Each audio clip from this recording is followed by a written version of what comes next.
Yun. What's up mga ka-city? Ngayon, magluluto ako ng ginisang ampalaya. Ngayon lang magluluto kasi medyo gabi na. Nung dumating ako kanina dito, walang ulam. Tapos, meron na silang ginayat na ampalaya, tapos hindi niluto. Ako magluluto ngayon mga ka-city. Abangan nyo mga ka-city. So ngayon, meron na tayong bawang, meron na tayong sibuyas. Nandito na yung ampalaya natin na hiniwa-hiwa na.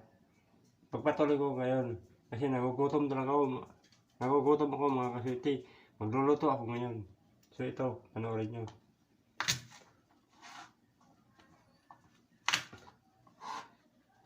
Pangunahing sangkap dyan, yung bawang at saka sibuyas.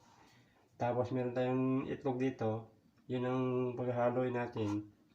Pag nagisa natin yung ampalaya, saka natin ihahalo mamaya.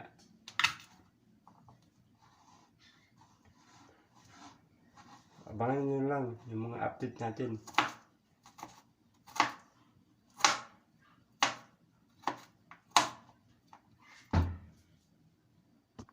So ito na mga ka-city.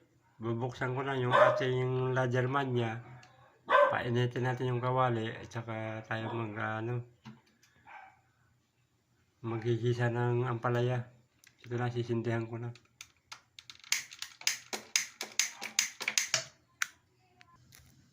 Ngayon mga ka-city, hintayin natin na medyo uminit yung kawali. At saka tayo maglagay ng mantika at saka yung bawang at saka sibuyas. At saka gigisahin na natin yung ating ampalaya recipe. Abangan nyo mga ka-city. So ayan mga ka-city, medyo mainit ang ating kawali. Ihulog ko na ang bawang. Ito na.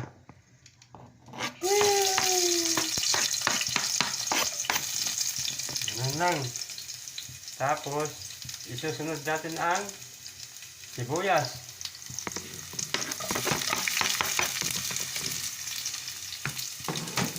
Matik-matik, tapos halo na ng konti.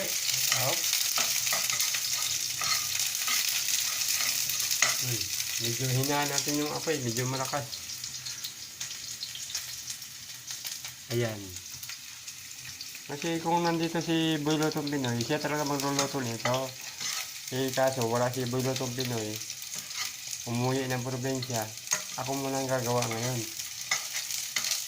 Pero kahit hindi perfect yung luto ko ngayon, pangit man sa nila, at least ako lang naman kakain dito eh. Walang problema kahit pangit yung lasa niyan. Ako lang naman ang kakain. So abangan nyo mga ka-city. So ito mga ka-city, medyo pula-pula ng ating bawang at saka sibuyas. Ihulog na natin tong ampalaya na ginayat-gayat nila. Ito na, ihulog na natin mga ka-city.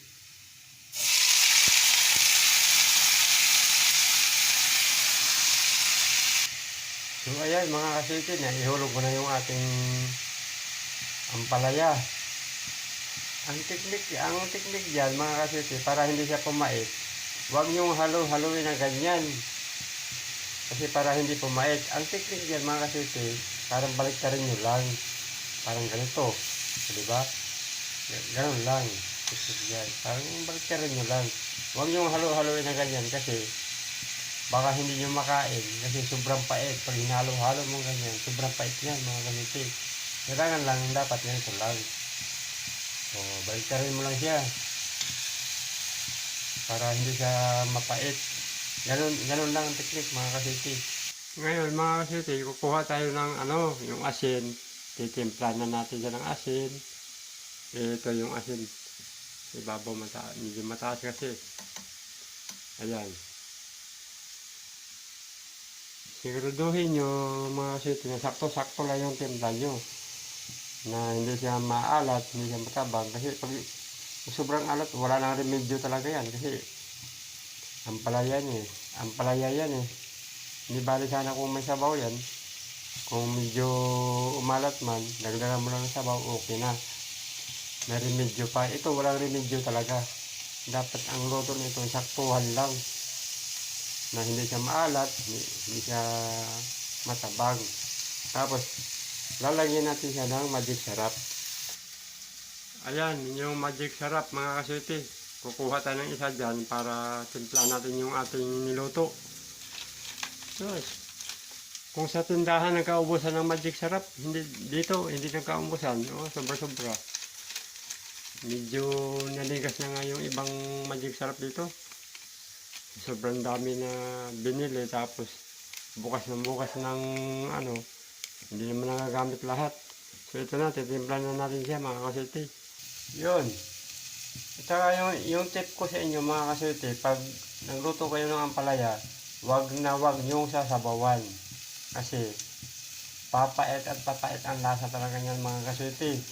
Huwag kayong maglalagay ng sabaw dyan sa ginisang ampalaya. Hindi bali sana kung Tagalog ng ampalaya, pwede nyo sabawan yan.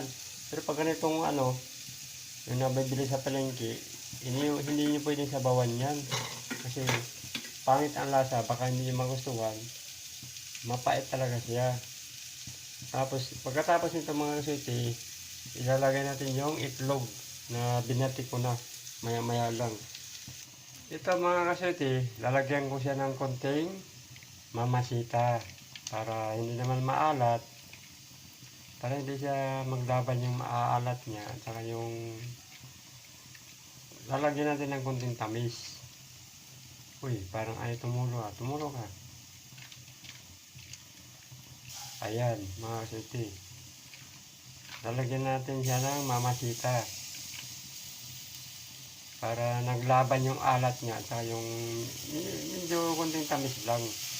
Ayan. Huwag mong susobran ng mamasita, baka ang panlasa nyo sobrang tamis na. Pagkatapos natin lagyan ng mamasita, saka natin ihulog yung itlog na binati natin. Ayan mga kaswerte. Ayan, pabilisan lang. Okay, tapos halo-haloin mo lang. Diba? Basic na basic lang mga kaswerte. Maya-maya lang, pwede na natin hanguin to.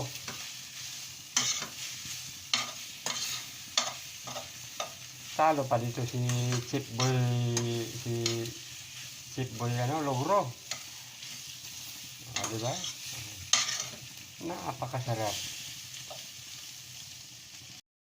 Ito na mga kaswerte, yung ating finished product na ginisang ampalaya. Ito. Sasalin na natin mga kaswerte.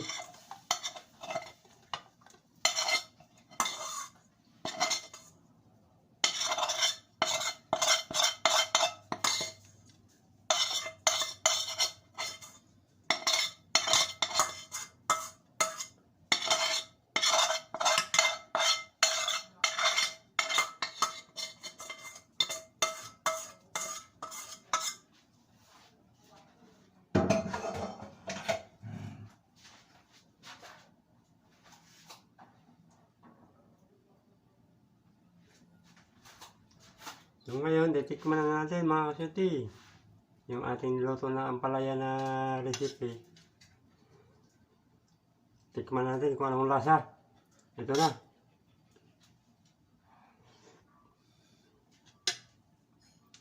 Sarap mga kaswerte. Taob ang bahaw. So hanggang dito lang. Maraming salamat sa inyong walang sawang suporta. So, pag-follow nyo ako sa aking YouTube channel, Swerte TV. Like and share. Maraming salamat. God bless sa inyong lahat mga kaswerte.